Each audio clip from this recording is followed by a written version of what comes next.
Buenas tardes a todos, bienvenidos al ciclo 2025 del ciclo de conferencias virtuales del Foro Estratégico. Gracias por acompañarnos y los dejo con la magíster Norma Cadopi Frigerio, que es la presidenta de la Fundación Foro Estratégico para el Desarrollo Nacional. Norma.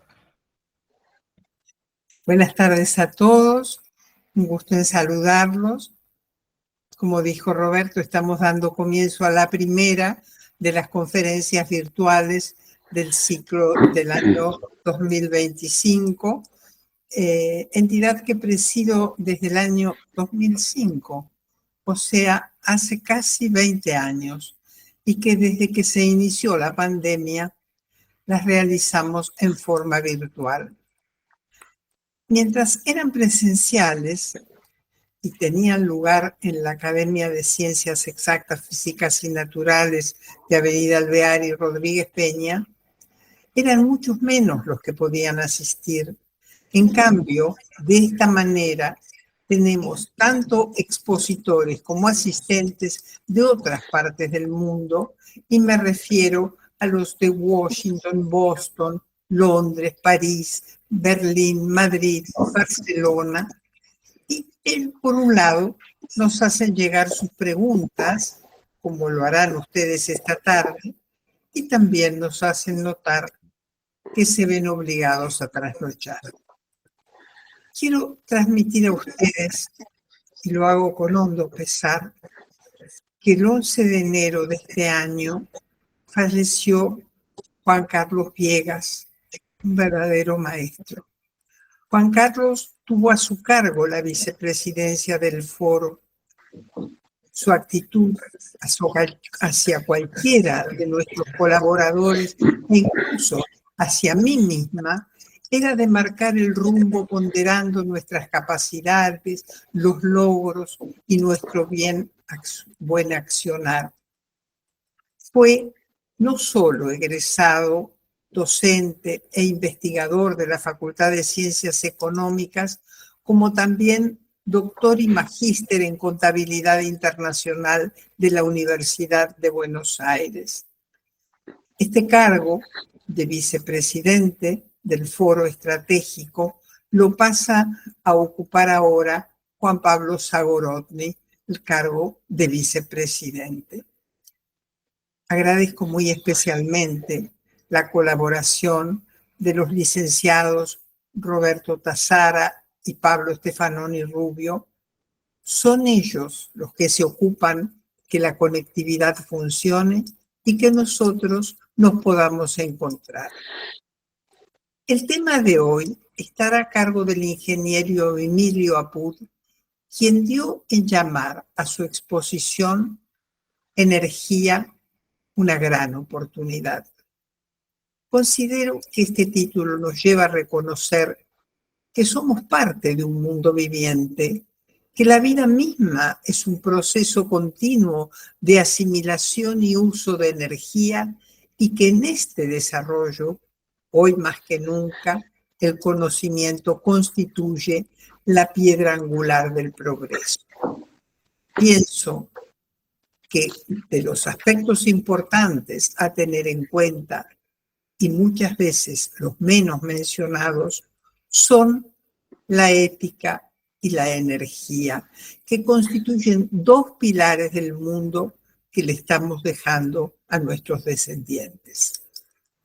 Pablo nos leerá ahora en una apretada síntesis los antecedentes profesionales del ingeniero Emilio Apud. Pablo, adelante, por favor. Buenas tardes a todos. Emilio Apud es ingeniero industrial con posgrado en Economía de la Energía, director de Apud y Asociados, consejero académico de la Fundación Libertad y Progreso, responsable de la Mesa de Energía de la Fundación Pensar, exsecretario de Energía y Minería de la Nación en el año 2001, exdirector de YPF y de CAMESA, y director académico y docente universitario también.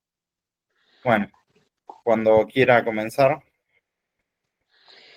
Bueno, buenas tardes a todos. Es un gusto, Norma, estar acá en el Foro Estratégico. siempre que puedo participo de los eventos que hacen ustedes.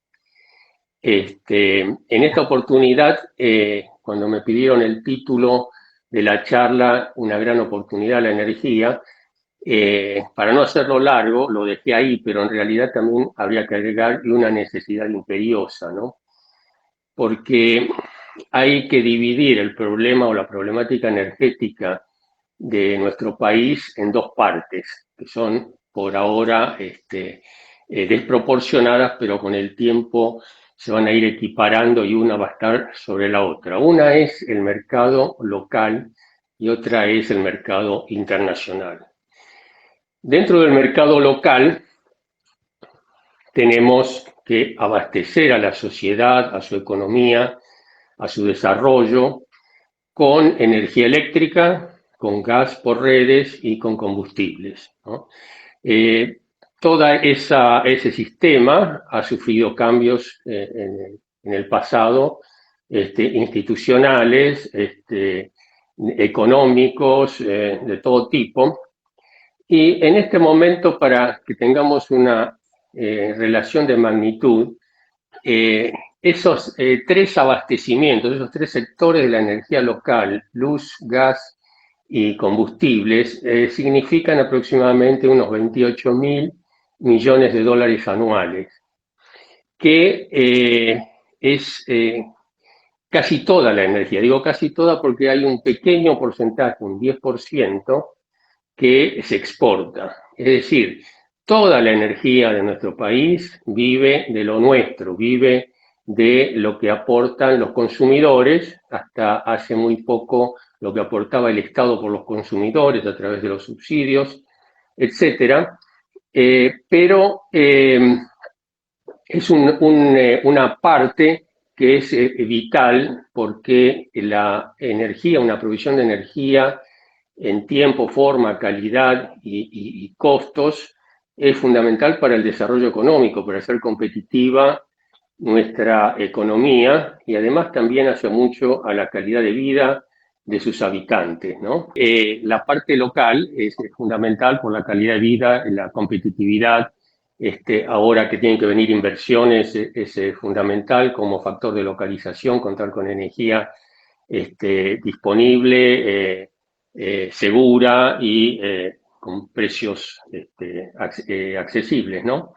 Pero después está la parte de exportación, que como dije también es muy pequeña. Hoy es el 10% nada más, y no guarda relación con los recursos que tenemos, ¿no? Nosotros tenemos recursos energéticos para, yo diría, 50 veces lo que es el mercado local, y que la exportación, la salida de la exportación va a estar dada por petróleo y gas, ¿sí?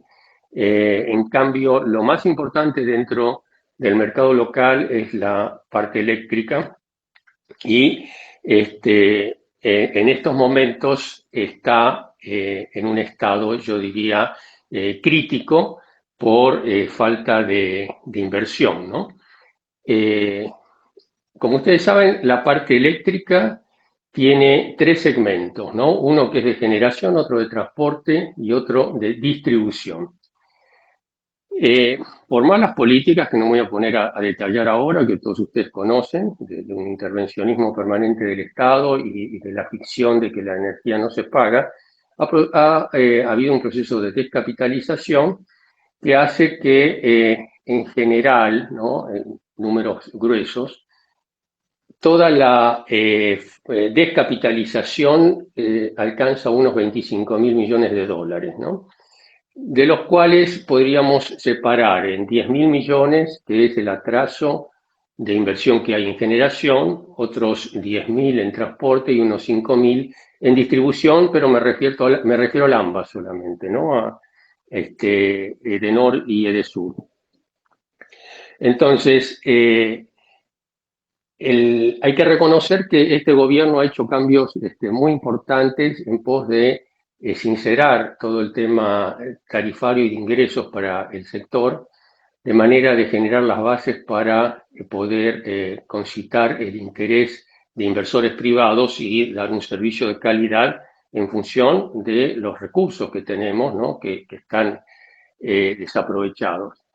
Pero para tener una idea, cuando asume este gobierno en diciembre del 23, había un aporte, digamos, de los usuarios del orden del 30%. El 70% restante lo pagaba el Estado, ¿no? Estoy hablando en promedio entre electricidad y gas.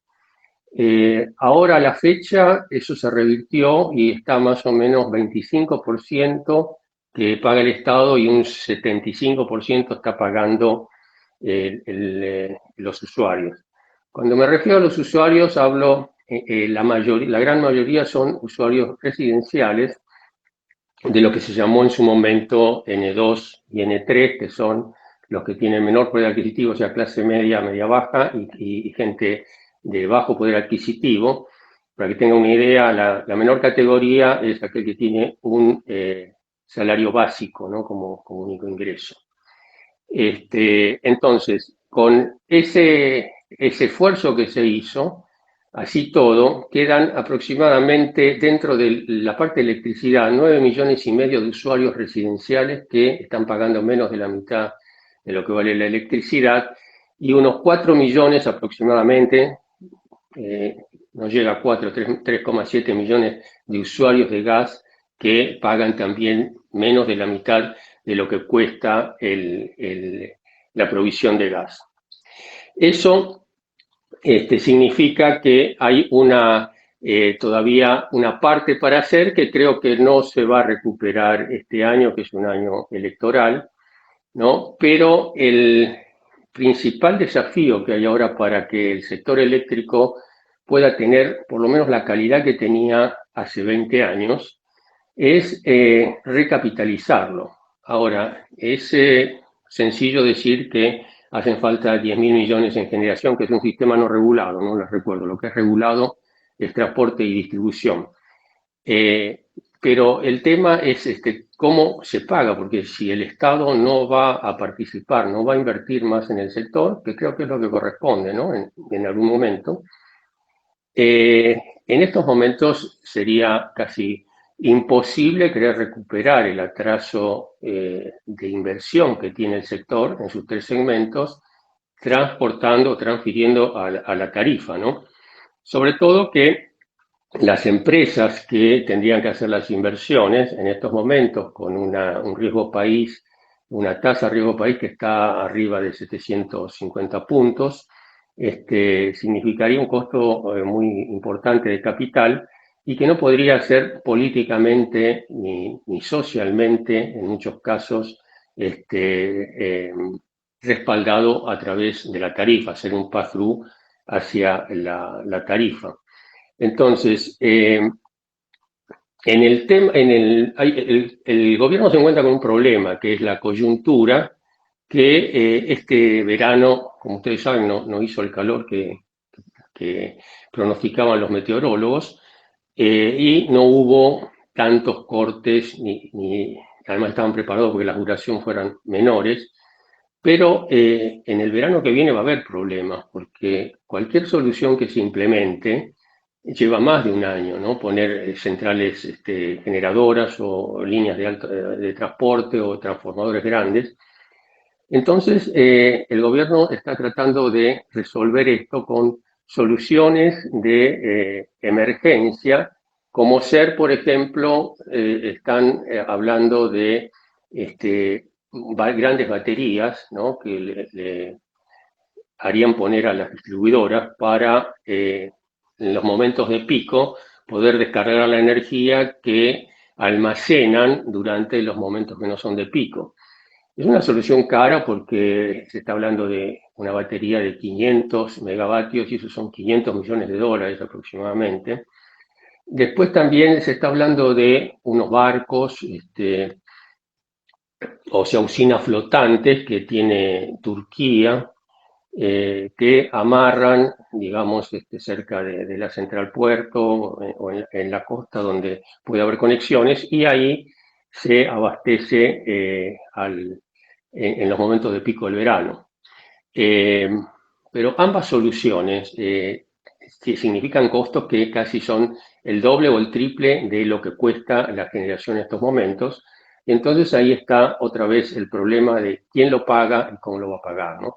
Yo creo que en última instancia, dada la emergencia, va a terminar pagándolo el Estado, o salvo que consigan alguna financiación muy blanda para que las empresas puedan comprar esos equipos y no trasladarlo a la tarifa de golpe, ¿no?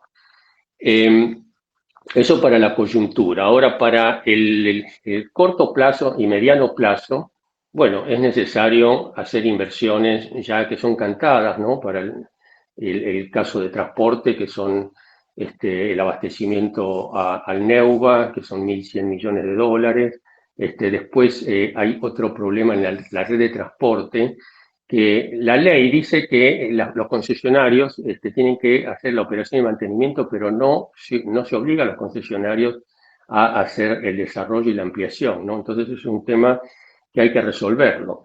Pero no es solamente por la estabilidad y para poder abastecer en forma normal al sistema, sino que restringe también algo que es importante, ¿no? Que son las energías renovables. Ustedes saben que las energías renovables están ubicadas lejos de los mercados de consumo. Por ejemplo, las eólicas, mayoritariamente las que mayor rendimiento tienen, están en la zona patagónica, con unos rendimientos de nivel mundial excepcionales, ¿no? Tienen hasta el 55% de permanencia. Y la radiación solar que produce la energía fotovoltaica está en el noroeste. Ocurre que con el gran desarrollo que tuvo desde el 2016-2017, con los distintos planes de promoción de energías renovables, que permitió de casi nada pasar a un 16-17% en la matriz de generación de energía del país, las renovables, llega en estos momentos a haber restricciones para el transporte, es decir, las líneas de alta tensión que conectaban esas zonas con energías renovables están ya en el límite y no hay nodos para poder conectar esas energías. Y además, una vez que ya pasan cierto límite, o sea, cierto porcentaje de la energía total disponible, empieza a tener peso la intermitencia, es decir, cuando no hay viento, no hay energía eólica, y cuando no hay sol, no hay energía solar. Y en esos periodos de falta habría que tener un backup de otra energía.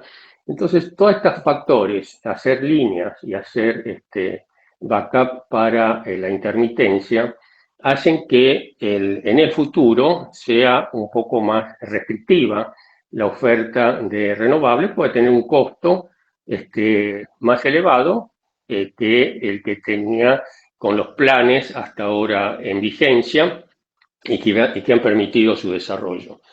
En cuanto a la distribución, el atraso es mayúsculo, porque no solamente hace a que sea un servicio con fallas, ¿no? Con muchas paradas y durante mucho tiempo, sino también que es irracional, porque hoy los servicios modernos de distribución han incorporado mucha tecnología que permite hacer un uso racional. Por ejemplo, los medidores inteligentes, ¿no? Pueden hacer una lectura permanente de cuál es la carga o lo que se está demandando en la casa o en el hogar o en la fábrica, y cuál es el costo asociado a eso. Entonces, en vez de hacer una tarifa plana, como son ahora con los medidores que tenemos ahora, que no permiten otra alternativa, se tendría entonces un conocimiento de que a tal hora la energía me sale más cara, entonces me las arreglo para hacer un consumo que sea más conveniente para mi bolsillo, ¿no? Porque hay horas de pico que la energía es más cara. Y además, con esto de la conectividad y la domótica, uno con su teléfono puede conectarse con el medidor y administrar, digamos, la demanda en su casa. Parece ciencia ficción, pero en los países normales ya está implementándose. En la parte de generación es otro tema, porque generación, al no ser regulado, bueno, entra el que quiere y cuando quiere, ¿sí? Y ahí ya no es tanto el ente regulador que llega a acuerdos con la empresa que está regulada, sino que son las variables macro las que pueden condicionar el atractivo inversor de gente que dice, bueno, para mí es un negocio poner una central de ciclo combinado, una central renovable o una hidroeléctrica, etcétera, pero va a depender de lo que yo digo, el factor más importante en estos momentos en Argentina, que es de la confianza que tenga el inversor sobre nuestro país, que está bastante deteriorada por todas las macanas que hemos hecho en el pasado. Y no solamente eso, sino también las dudas que hay sobre el futuro. Cualquier inversión en el sector energético son de maduración lenta, que requieren décadas para hacer los cálculos, ¿no?, de factibilidad y de que funcione esa inversión. Y el problema de los inversores es que cada 4 años las reglas de juego en nuestro país es muy probable que cambien, ¿no?, como ha venido ocurriendo hasta ahora. Y entonces esto, y como vamos a ver después con la parte de petróleo y gas, es uno de los condicionantes que hay que tratar de buscar políticas de Estado como las que tiene, por ejemplo, Perú o Paraguay o Uruguay o Chile. A mí muchos inversores, cuando me piden asesoramiento, ¿no?, una de las cosas que me preguntan es quién va a ganar las elecciones en el año 27, y esa es una pregunta que no se hace en Paraguay o en Uruguay o en Chile, ¿no?, porque ahí cambian los gobiernos, pero no se cambian las reglas de juego, ni los compromisos, ni los contratos. Entonces, ese fantasma, de alguna manera, este gobierno tiene que tratar de diluirlo y para eso todas las decisiones que toma tendría que tratar, aunque no le guste mucho la palabra consenso, tratar de negociarlas con la oposición, con los otros partidos y tratar en lo posible de que salgan a través de leyes que le dan una cierta responsabilidad, estabilidad, ¿no? Aunque nosotros tampoco hemos cumplido leyes en el pasado, pero bueno, sería un avance. Dentro de la electricidad hay una demanda que va a ser creciente porque apenas crezca un poquito, hay una correlación muy directa entre el crecimiento del PBI de la demanda de energía eléctrica y pueden aparecer, si bien la energía eléctrica es difícil exportarla, podemos mandar algo a los vecinos, lo que puede aparecer son estas demandas puntuales, como anunció el gobierno, para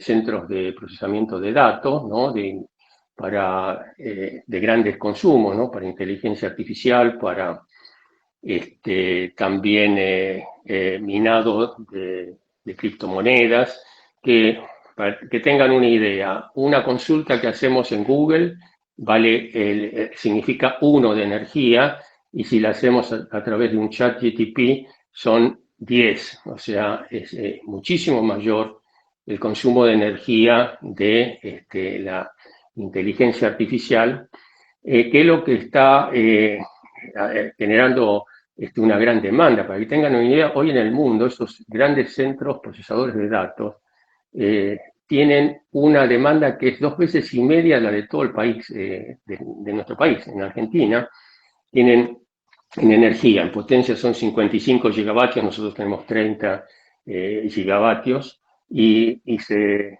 tiene un crecimiento exponencial, a pesar de que ahora con el tema de la aparición del DeepSeek en China, que es un sistema también así de inteligencia artificial que reduciría muchísimo la complejidad de los chips y el consumo de los chips de esos procesadores, igual en ese rubro podría haber una gran oportunidad en nuestro país. El gobierno está entusiasmado tal vez con el desarrollo de generadores modulares, pequeños reactores modulares nucleares, que no es el CAREN, es otro proyecto que tengo entendido que lo quiere empezar a desarrollar en el INVAP, y que yo lo veo más que para abastecer eventuales centros de datos en la Argentina como una oportunidad para empezar a exportar tecnología nuclear, ¿no? En esto sabe más Carlos que yo, pero después lo podemos discutir. En cuanto a la parte de gas local, el abastecimiento está correcto, no veo ningún tipo de inconveniente, salvo que todavía queda algo por importar, porque nosotros tenemos una demanda muy estacional, ¿no? Eso quiere decir que se multiplica por 1,4, 1,5 la demanda del invierno por el tema del crecimiento de las demandas residenciales para la calefacción. Ese pico de demanda podría satisfacérselo más bien con vaca muerta, incluso con el gasoducto Perito Moreno en su primera etapa que se ha hecho. El problema es que si no se ponen una demanda para fuera de ese periodo de invierno, o sea, para 8 meses restantes, no es una inversión rentable esa, porque ningún proyecto se va a justificar para trabajar un tercio de su capacidad, ¿no? Entonces, esto lo que se está ahora empezando a implementar, que son plantas de licuefacción de gas. Eso va a permitir nivelar un poco el consumo y bueno, ahí va a desaparecer ya directamente lo poco que queda de la importación. Nuestro país es uno de los países a nivel mundial que tiene una gran incidencia del gas, ¿no? Que se empezó en la década del 70 con el descubrimiento del mega yacimiento de Loma de la Lata. Es un país gasificado, pero todavía quedan partes, todo el noreste, por ejemplo, y muchas industrias que todavía podrían tomar gas, y algo podríamos también desarrollar en nuestros vecinos si es que quieren otra vez ser abastecidos con nosotros, como Chile, ¿no? Que nosotros le fallamos en el 2004 al cortarle el suministro de gas.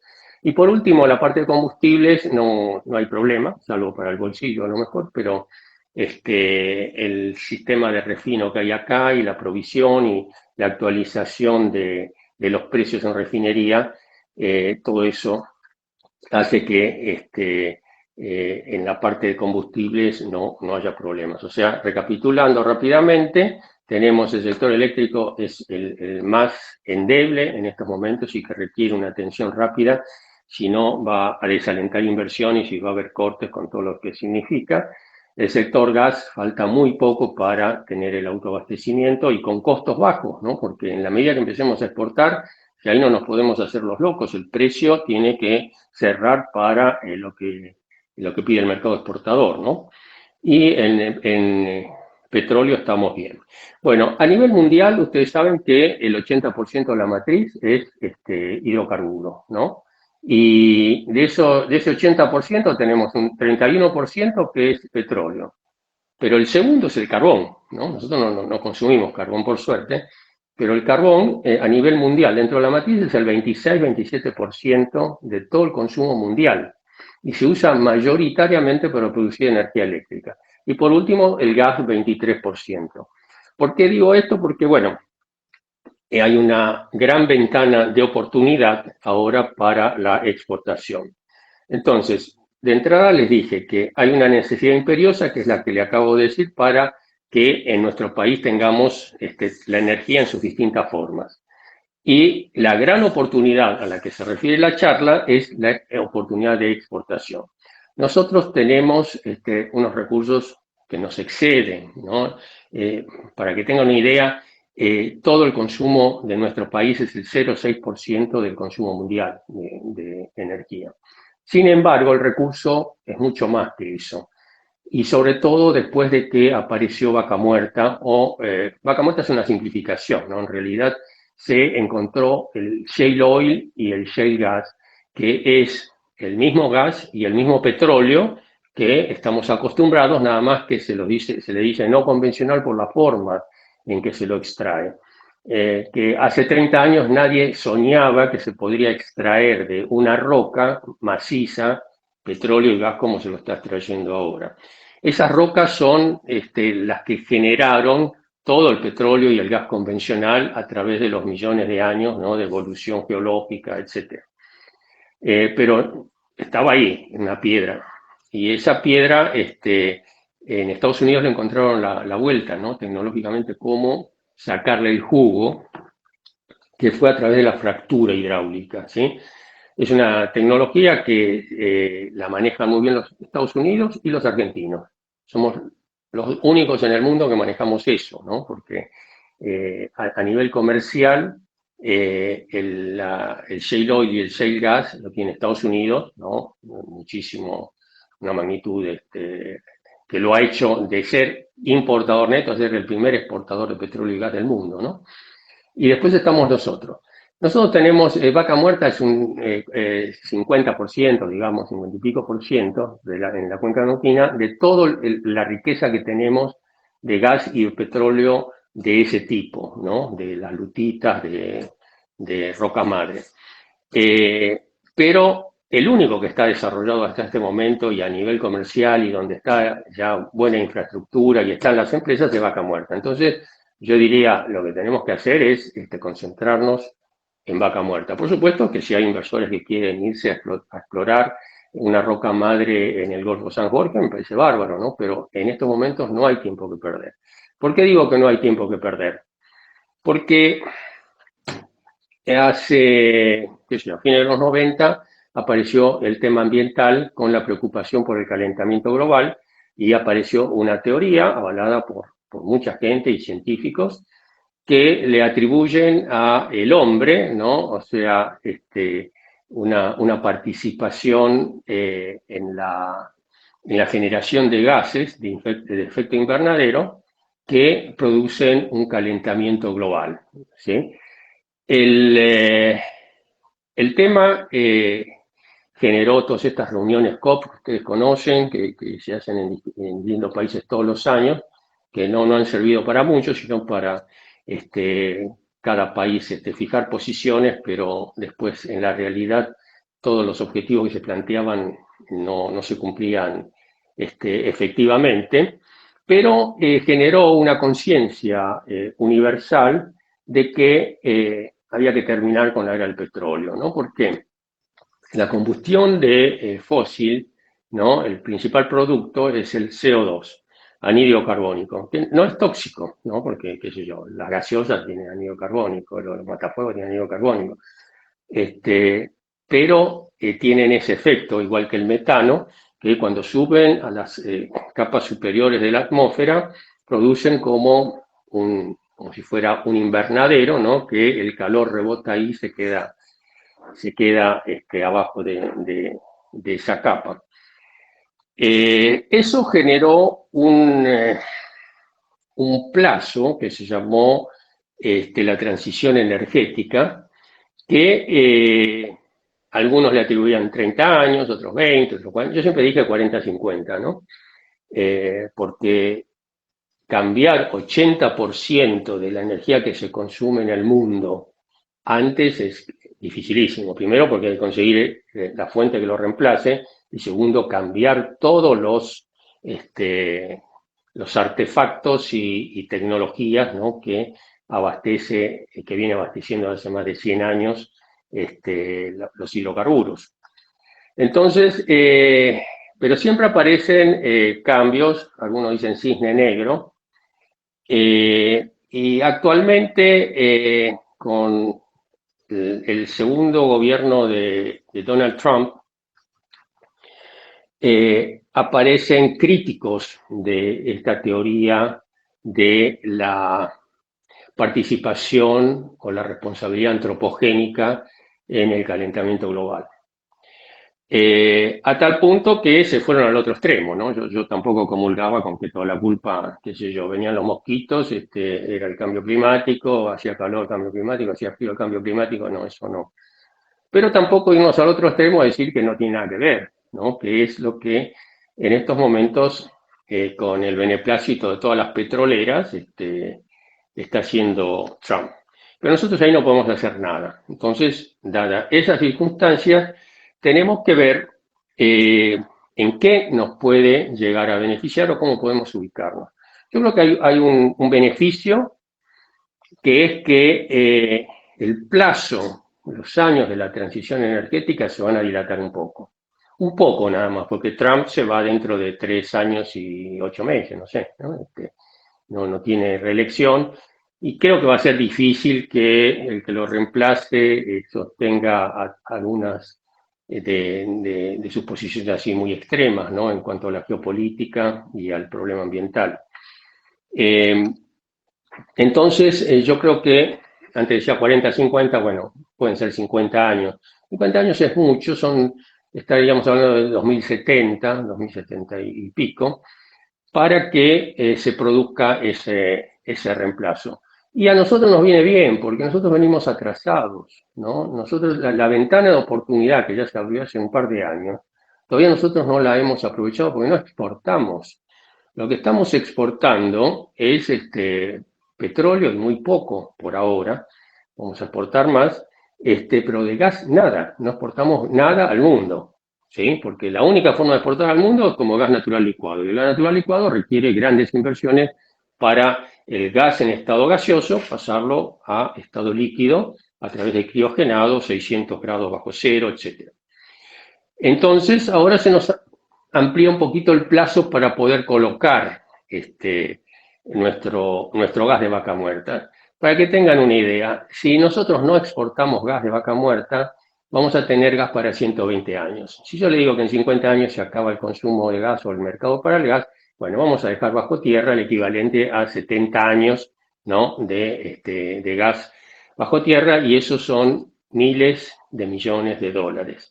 Entonces, esa sería una de las ventajas que veo, ¿no? La otra es que se va a, entiendo, a pronunciar un poco el efecto de sustitución dentro de los fósiles, ¿no? Es decir, en vez de decir vamos a reemplazar al fósil, en una primera etapa se va a tratar de bajar el carbón. Porque el carbón, para generar energía eléctrica, emite casi 3 veces la cantidad de anhídrido carbónico que emite una central moderna de ciclo combinado a gas, ¿no? Que tiene turbina de gas y turbina de vapor. Entonces, como hay elementos de protección, ¿no? Para el dumping ambiental que le llaman, que en Europa ahora se va a implementar, se implementó en el 23, pero prácticamente en el 26 ya va a estar para varios productos. Va a haber como un arancel para productos que tengan una huella de carbono por encima de la que tienen las industrias en Europa, que están controladas para que no emitan carbono. Bueno, entonces hay países como India y China que tienen el 60% de la producción eléctrica con carbón, que va a requerir gas. Esa es otra de las ventajas. Una desventaja a corto plazo sería la competencia internacional.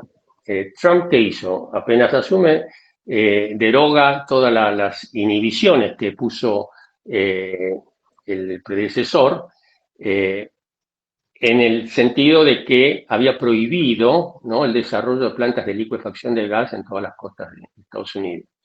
Ahora eso ya no corre y se están empezando a habilitar y a producir, y entonces va a haber una gran oferta de gas natural licuado.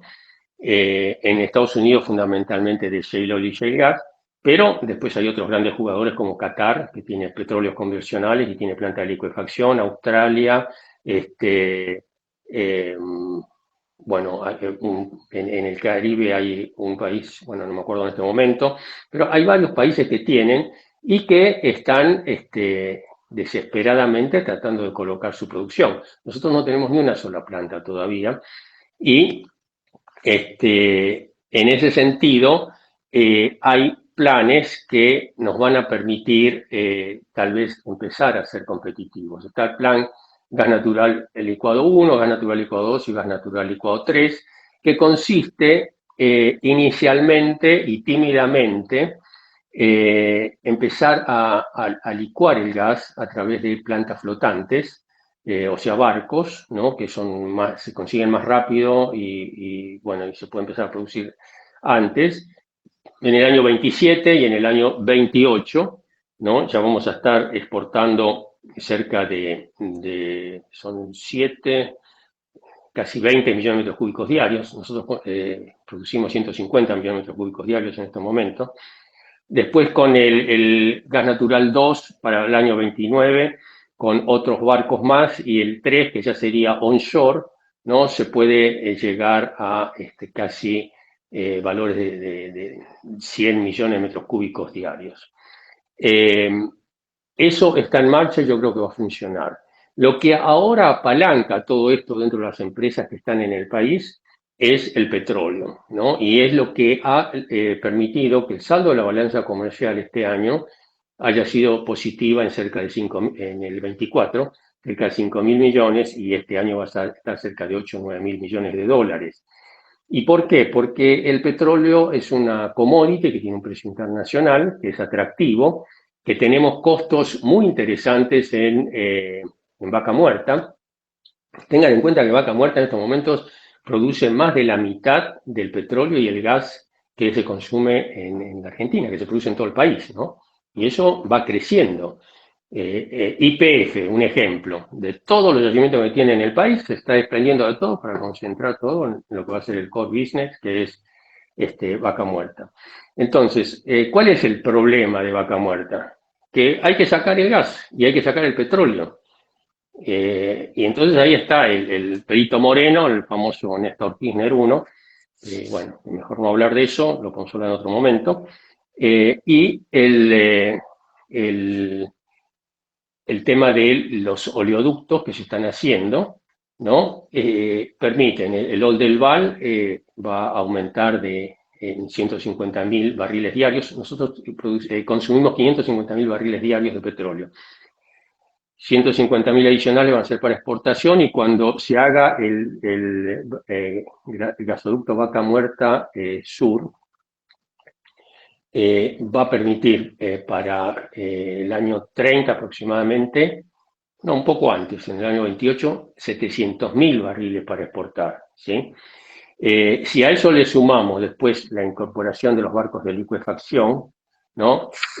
Podemos llegar a ser un poco optimistas y decir que entre gas y petróleo, en 5 años aproximadamente vamos a tener ingresos por 18.000 millones de dólares, y en 10 años más de 30.000 millones de dólares. Es decir, que aparece la gran oportunidad que estaba hablando en poco tiempo de generar divisas, ¿no? Además de todos los ingresos que significa la producción, el transporte, etcétera, para el país, y que si ustedes se fijan cuáles son los únicos ingresos, bueno, los más importantes que tiene el país en estos momentos, que son la agricultura, estamos ahí más o menos, ¿no? Y en 10 años, por eso digo, si se hacen bien las cosas, hay políticas de Estado, es un país muy atractivo para invertir el nuestro, si no fuera por los avatares políticos, ¿no? E institucionales. Si nos podemos afinar en esos aspectos, yo creo que la energía, pasados los 10 años, va a ser la principal fuente de divisas, y eso no va a ser para siempre, porque como ya le digo, 30 o 40 años después va a empezar a declinar el consumo de hidrocarburos y su precio, y por eso es que tenemos que apurarnos. Acá, en la parte internacional, había aparecido un competidor que me parece que era un poco utópico, que era el hidrógeno.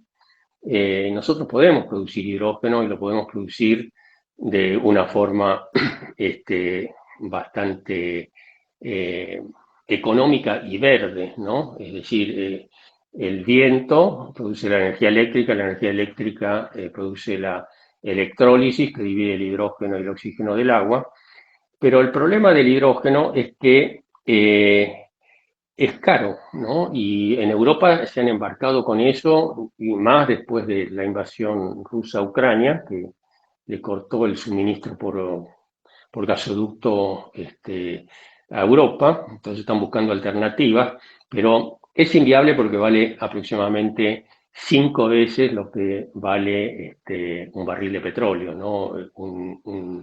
Una cantidad equivalente de hidrógeno. Entonces, yo veo que, redondeando, la gran oportunidad la tenemos en la exportación. Hay que hacer un cambio de mentalidad. ¿Por qué? Porque no estamos acostumbrados a exportar. A mí me parece muy valioso lo que ha hecho Marín, el presidente de YPF, de agarrar la valijita y salir a vender gas natural licuado a la India, a China, a Corea del Sur, a Europa, ¿sí? Y empezar a hacer ese mercado.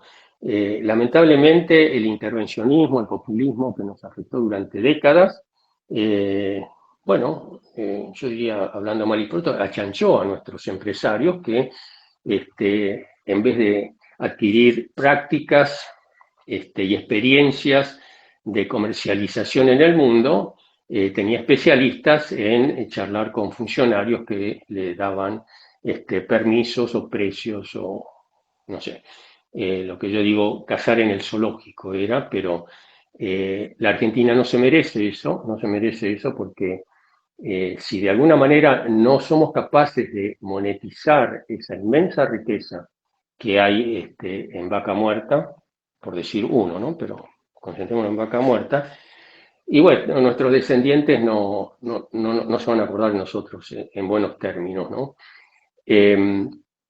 Entonces, yo creo que en poco tiempo la energía va a dejar de ser noticia. Como hablamos antes, es noticia ahora porque cuando hay cortes, cuando aumentan las tarifas, etcétera, ¿no? Pero eso ya se va a normalizar, yo pienso que en 2 años, ¿no?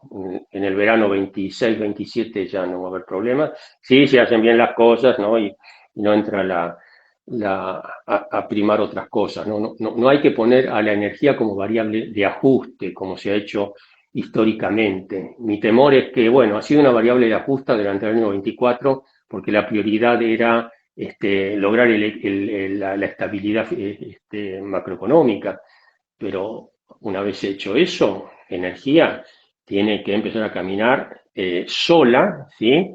Y no ser utilizada. Y mi temor es que ahora venimos en un año electoral y pueden empezar a postergarse cambios estructurales que hay que hacer en energía. No es lo mismo la organización del área energética del Estado, que convivió con 20 años de intervencionismo, con la organización que requiere este nuevo futuro que les digo, que es poner a tono la oferta local y lanzarnos a exportar, ¿sí?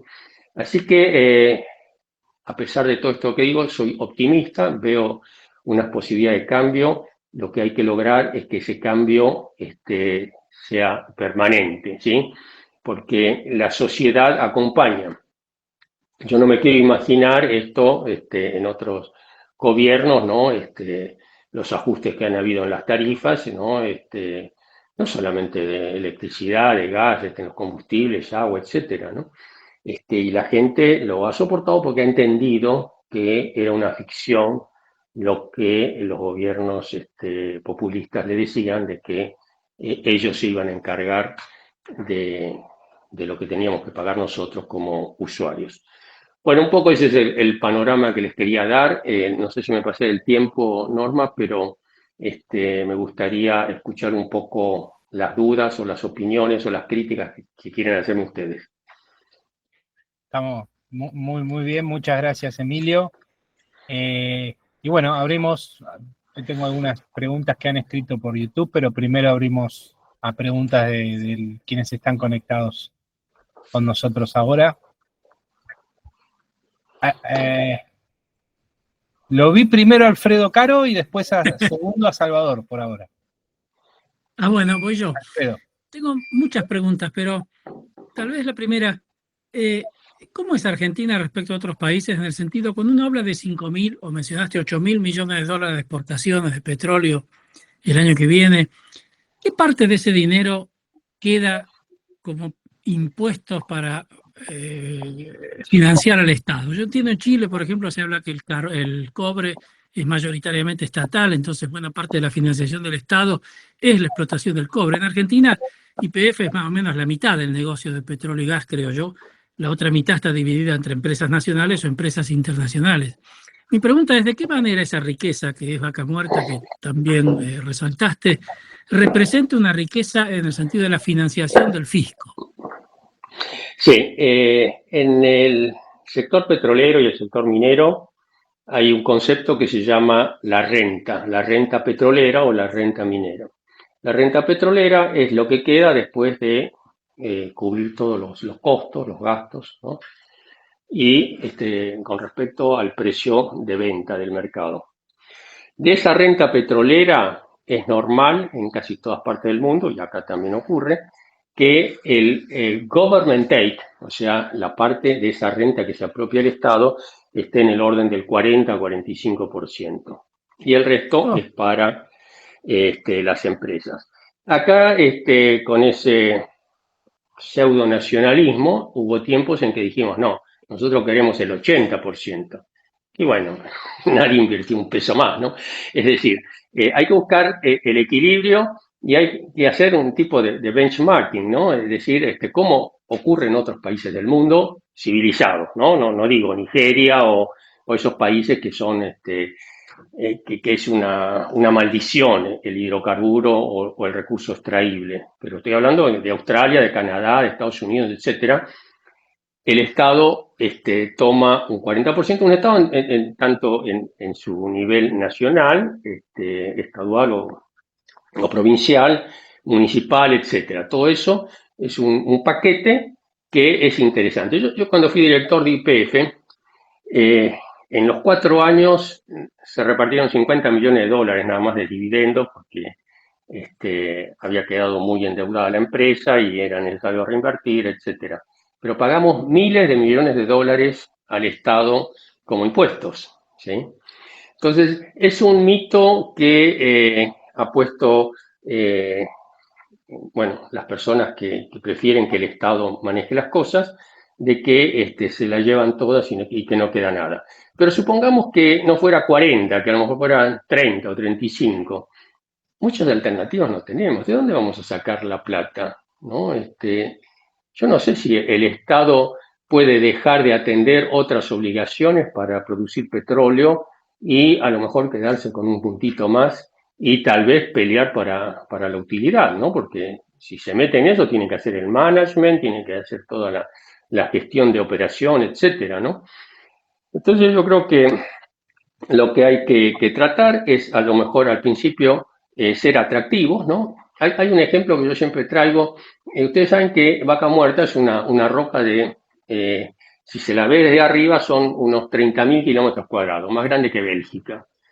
Y hay una punta de esa roca que está metida 2 kilómetros bajo tierra, 2.000 metros, que entra en la parte sur de Mendoza, en la zona de Malargüe, ¿sí? Y en un momento creo que el gobernador era, el actual gobernador, Cornejo, dijo, voy a ser más competitivo y bajó casi a la mitad las regalías, ¿no? O sea, Neuquén cobraba 12% de regalías y él creo que empezó a cobrar 8, 7 o algo así, ¿no? Bueno, después con todos los problemas que hubo macro y políticos, etcétera, no pasó nada, pero digo, va a llegar un momento en que las mismas provincias, los mismos estados van a tratar a lo mejor de renunciar un poco, porque esto es P por Q, ¿no? De nada me sirve tener un gran ingreso de impuestos si lo que produzco es poco, ¿no?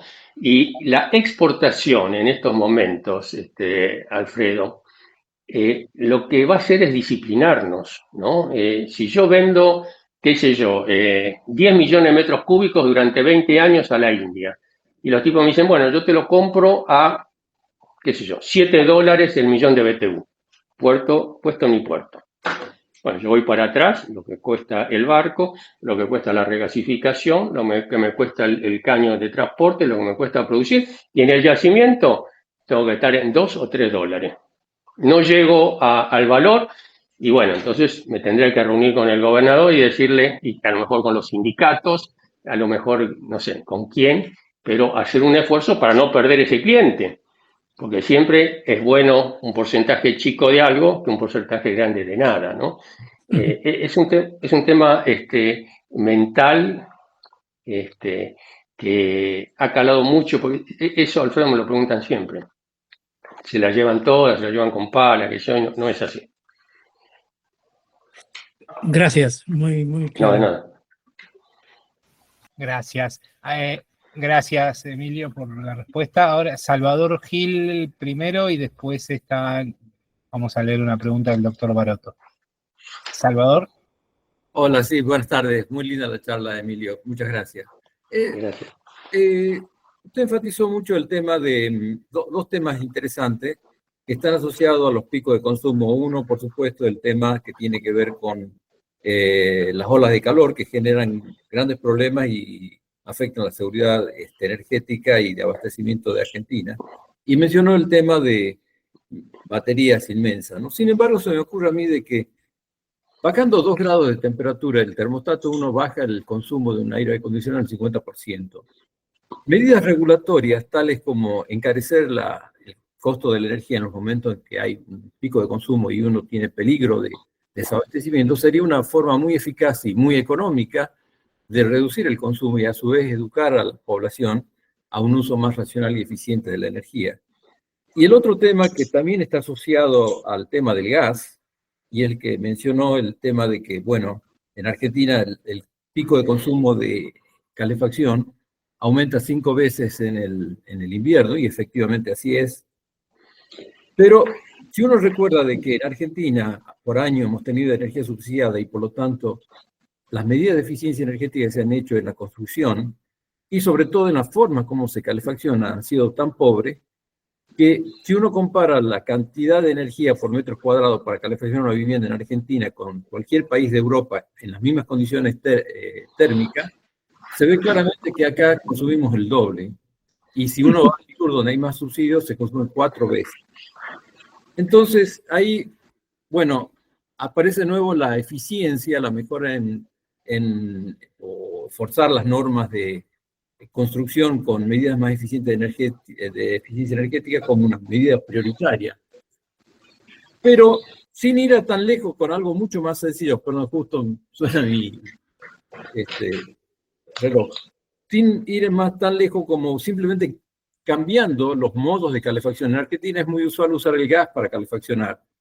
Típicamente una estufa a gas tiene una eficiencia del 70%. Hoy tenemos sistemas que son las bombas de calor o los aire acondicionados frío-calor, que tienen una eficiencia o un COP de aproximadamente 4,5, los más comunes. O sea que el cociente entre generar una calefacción a gas comparada con una calefacción eléctrica con bombas de calor es más o menos un factor 6. O sea que aunque la electricidad la generemos con gas y tengamos una eficiencia del 50%, calefaccionando con bombas de calor ya estaríamos reduciendo en un factor 3 el consumo de calefacción. O sea que tenemos tantas formas de reducir ese consumo y no necesitar ni siquiera importar y generar cosas raras, porque también abastecer ese pico en forma intermitente, como usted lo señalaba, es un gran problema para Argentina. Inclusive si queremos exportar, podemos tener una curva de exportación mucho más pareja. En ese sentido, ¿por qué en este último tiempo, sobre todo, se ha desactivado tanto el énfasis en las medidas de eficiencia energética en Argentina? ¿Tiene alguna sugerencia? ¿Por qué no esta potencialidad no se está? Sí. Mire, Salvador, yo hace 10 años aproximadamente hice una rama dentro de mi consultoría, un poco ingenuo tal vez, que se llamaba energía inteligente. y había especializado gente en técnicas de uso racional, con un sistema muy conveniente, ¿no? Porque a la persona se le decía, bueno, usted está consumiendo tanto, bueno, me paga con lo que se va ahorrando en los próximos meses y no vendí ni una hora hombre. A nadie le interesaba eso. A nadie le interesaba porque la energía era regalada, Claro. ¿no? ¿Por qué la famosa imagen del tipo con la manguera tirando agua en la vereda y en vez de cerrar la canilla? Porque el agua no valía nada. Claro. El principal ordenador de este dispendio, porque como bien dice usted, el consumo de energía eléctrica residencial por usuario es de los más altos de toda la región, ¿sí? Y eso es porque lo mal utilizamos. El tema no es solamente consumir menos, sino tratar de que no sea necesario consumir tanto. En todos los países está lo que se llama la arquitectura ambiental, la construcción ambiental. Yo he trabajado también algo en construcción en algún momento, y cuando yo al cliente le decía, ¿por qué no ponemos vidrios dobles o triple contacto en las puertas? ¿Cuánto vale? Tanto. No, ¿para qué lo voy a poner? Bueno, se ahorra, viene menos frío, menos calor. ¿Y qué me importa? Si el gas no lo pago, la electricidad no lo pago. Entonces ahí hay un problema que generaba ruido.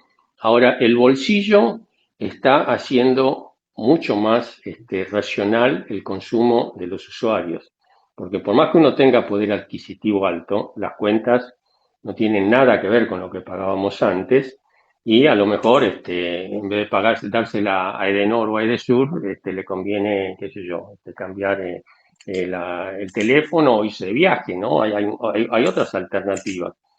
Y la gente se está empezando a ocupar de ser más racional. ¿Qué puede hacer el Estado? Bueno, usted dice, en el caso de la temperatura de los aires, bajarla 2 grados.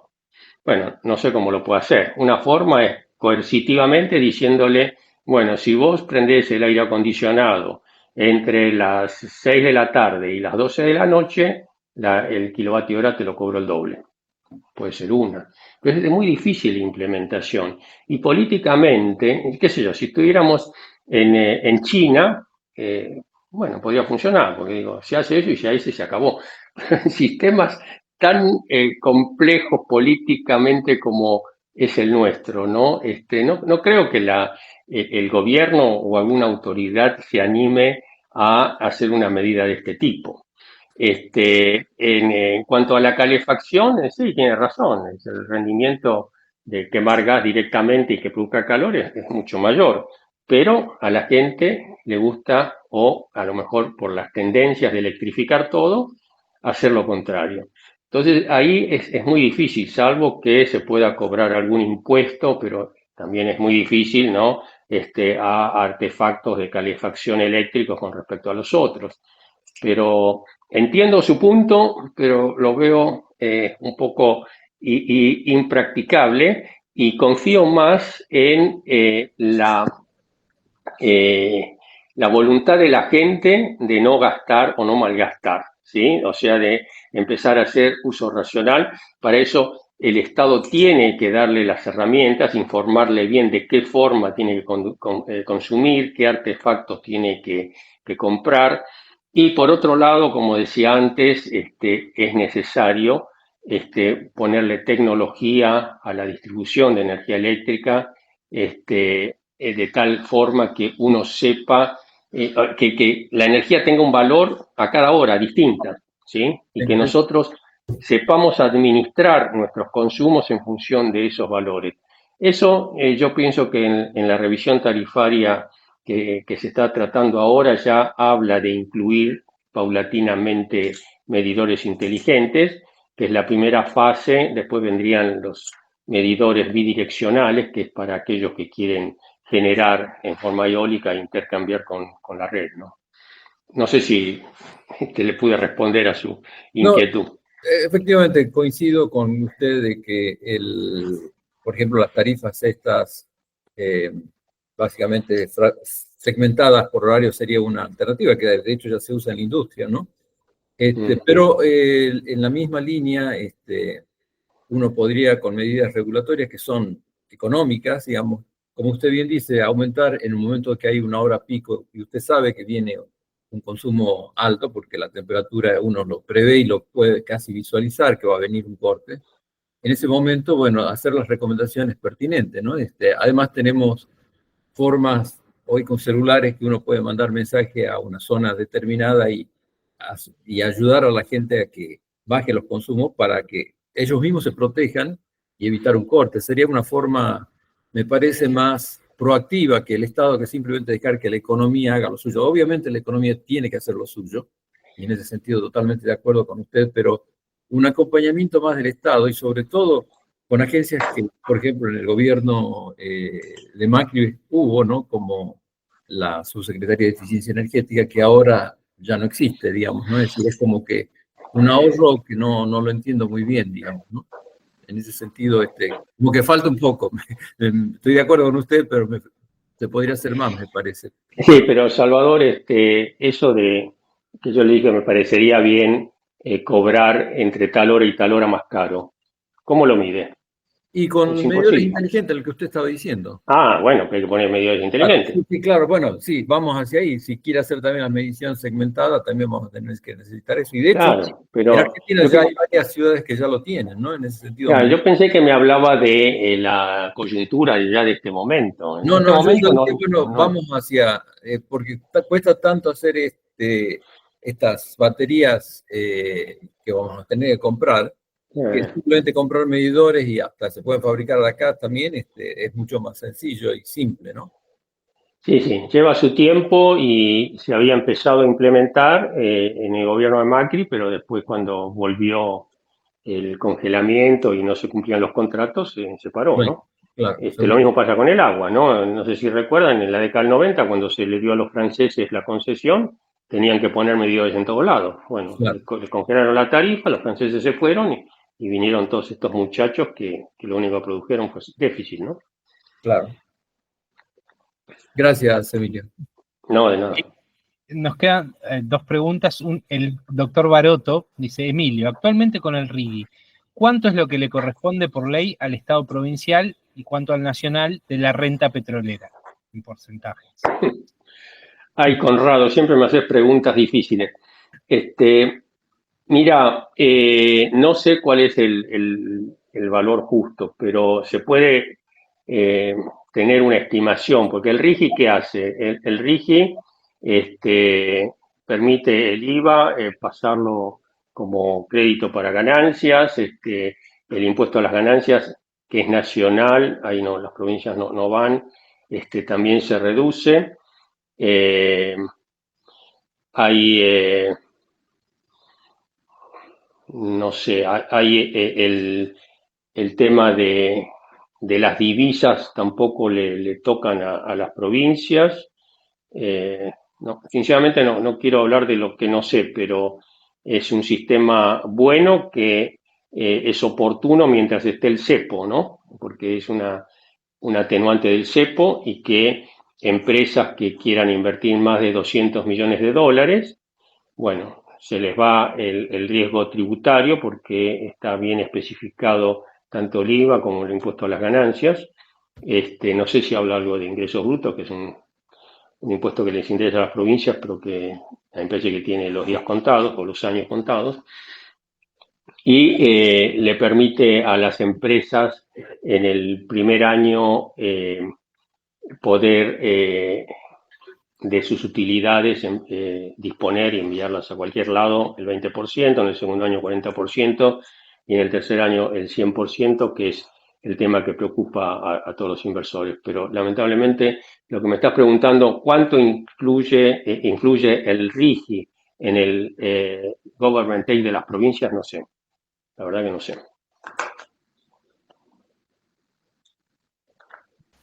Bueno, muy bien. La última pregunta que hacen por escrito desde el canal de YouTube, que le hace Luis Mandarano, y dice, primero, agradece por la exposición, muy claro, y que le queda picando en la cabeza, dice, la idea de la energía y la función social por fuera del desarrollo para el país comercial, y agrega si puede hacer alguna apreciación sobre este aspecto. Yo hablé de calidad de vida, no sé si es eso lo que él interpretó como la parte social. Evidentemente hay que tener cortes para poder apreciar lo que es la energía eléctrica. Estamos completamente electrificados, ¿no? A mí me cortaron 3 horas y tuve que salir corriendo a un bar a poder cargar la computadora, el teléfono y poder comunicarme, ¿no? Pero no es solamente la cuestión de la calidad, sino también de el precio, ¿no? La parte energética, cuando funcionaba bien hace más de 20 años, creo que estaba alrededor del 6% de un presupuesto tipo familiar, ¿no? Y llegó a ser menos del 1%, ¿no? Y ahora se está volviendo a actualizar, pero en función de los recursos que tenemos, ¿no? Tanto para producir energía eléctrica como los del petróleo, y además el petróleo y el gas al exportarlo va a bajar acá el costo interno, porque vamos a ser más competitivos, va a significar un beneficio en el presupuesto de la sociedad, de las familias, ¿no? Además de tener calidad y de, sobre todo en el caso de las pymes, poder encarar proyectos sin el riesgo del corte, porque hoy la mayoría de las pymes están comprando generadores chiquitos que, además de ser caros, hay que alimentarlos, ¿no? Algunos pueden ser con gas, pero son los más caros, y otros son con combustible. Así que desde el punto de vista social, el desarrollo de la energía, además de mejorar la calidad de vida, puede beneficiar también la parte económica de la gente, ¿no? Muy bien. Bueno, muy amable. Creo que no hay más preguntas. Así que vamos llegando al cierre. Norma, abajo al centro, al lado del micrófono y la camarita, ahí tiene que tener el micrófono en rojo para habilitarlo.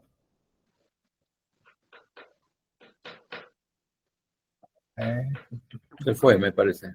Sí, puede ser. No, pues estaba con algún tema de conexión. Mientras aprovecho, Emilio, si puede ser, Eduardo Vicente dice, en la exportación de GNL, ¿hay algún cuello de botella? Extracción, transporte, liquefacción, transporte en barcos. Sí, el cuello de botella es el transporte y las plantas de liquefacción, ¿no? El transporte ahora se va a completar la segunda parte, todavía no se sabe quién lo va a hacer, quién lo va a financiar, el Estado no lo va a hacer. La segunda parte del Perito Moreno, que une la terminal que tiene ahora con San Jerónimo, ¿no? Que llevaría para el lado del norte. Pero de ahí en más, a medida que vayan apareciendo estos barcos, van a ser casi 4 barcos de liquefacción que van a venir en el año 27, 28 y 29, después van a ser onshore, van a necesitar gasoductos dedicados, ¿no? ¿Qué quiere decir dedicados?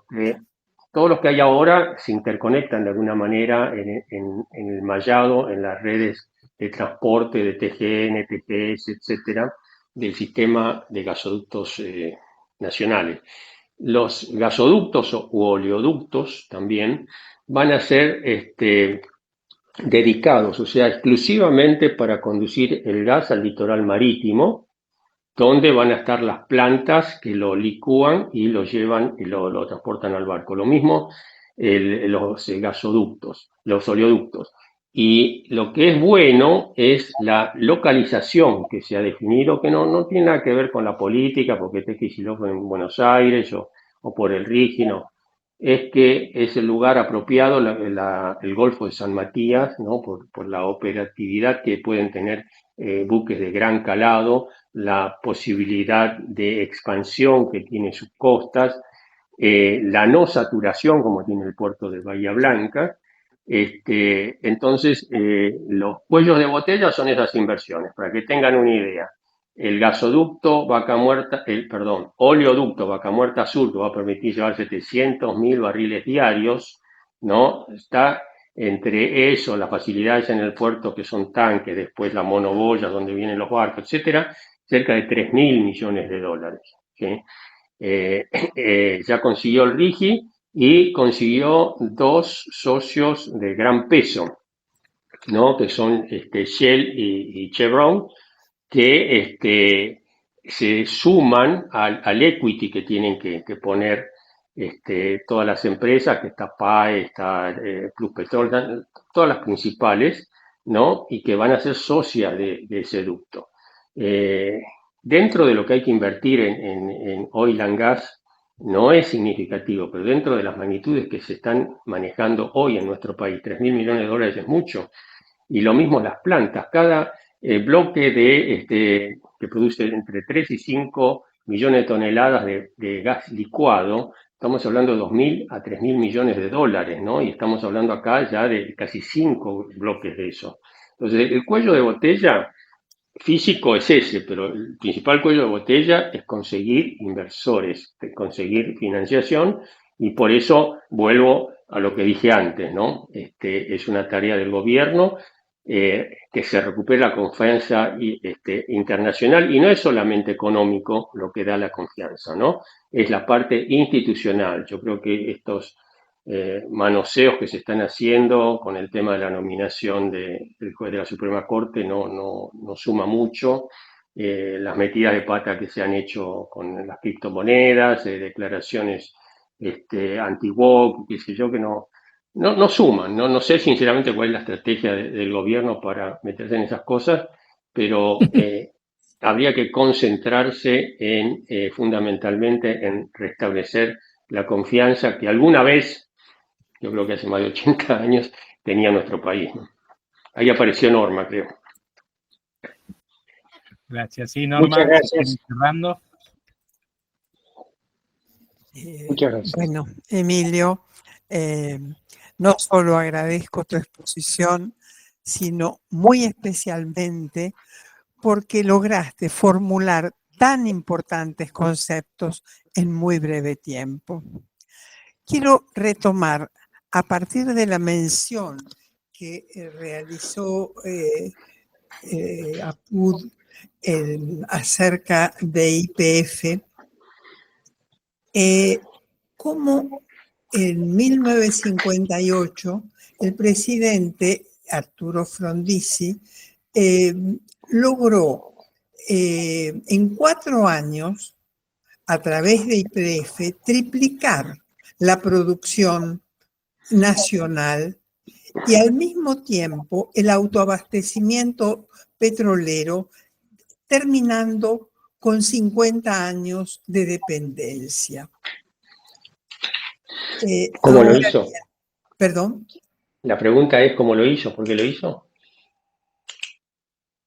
Bueno, sería una larga explicación, pero él quería sacar el petróleo que estaba bajo tierra y ponerse a utilizarlo a través de no solo de petróleo, sino de GNC, etc.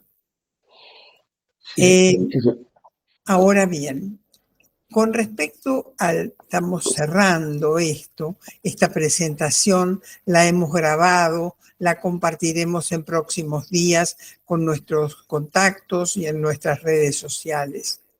Para aquellos que asisten por primera vez, quiero decirles que la Fundación Foro Estratégico para el Desarrollo Nacional, fundada en el año 2005, todos los proyectos fueron realizados por más de 100 científicos, técnicos y empresarios que provienen tanto del sector público como del sector privado, muchos de los cuales están hoy aquí presentes. Así que esa es la razón por la que quiero dar por terminado, agradecerles mucho todo lo que hemos podido escuchar.